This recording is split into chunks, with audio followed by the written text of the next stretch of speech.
when I sat down with the commandant and we went on the tour of the school, I looked at the commandant and I said, "You need to know that I'm entrusting my son to you.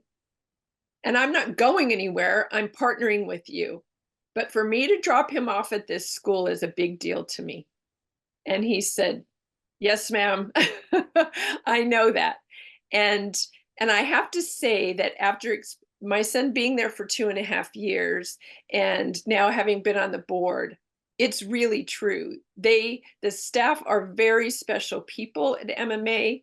They I think many of them kind of experience it as a calling, knowing that they are going to be, part of the family of raising your child. We're all joining hands together to do what's best for these boys that is entrusted to the staff at MMA.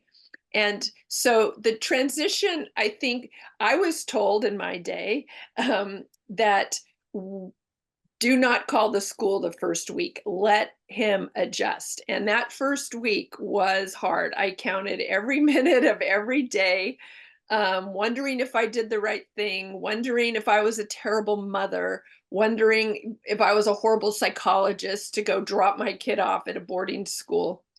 And I have to say that when I called the CLA at the end of the first week, and that's the company leadership advisor that works in the barracks with the cadets, what I was so impressed by is I felt like he could say things about my son that he was already getting to know my son. And he reassured me that he was doing well and adjusting and fine. I think the first month and a half, 2 months, when they're on what's called maroon phase, when they're learning the cadet handbook, they don't have a lot of privileges. It's a huge adjustment for the boys. And I think what I did, and I'm a bit of a rule follower myself, is I followed MMA's rules and let MMA do what MMA does best. I wasn't calling all the time. I was really having to trust that I had vetted the academy enough on the front end and that I was going to trust them to do what they've done for over 100 years.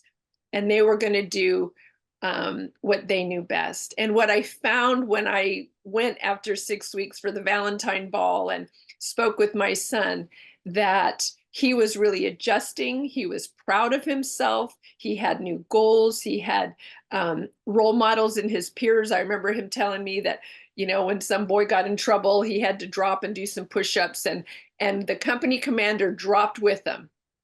And he said, "I'll never forget that, Mom, because I was so impressed with his leadership that when I become a leader, I'm going to do something like that." And I could feel a transformation in him, that I had to tolerate my sacrifice of not living with my son to help him access the best parts of him. And by the time he was done at MMA, he said he wished he'd been there longer.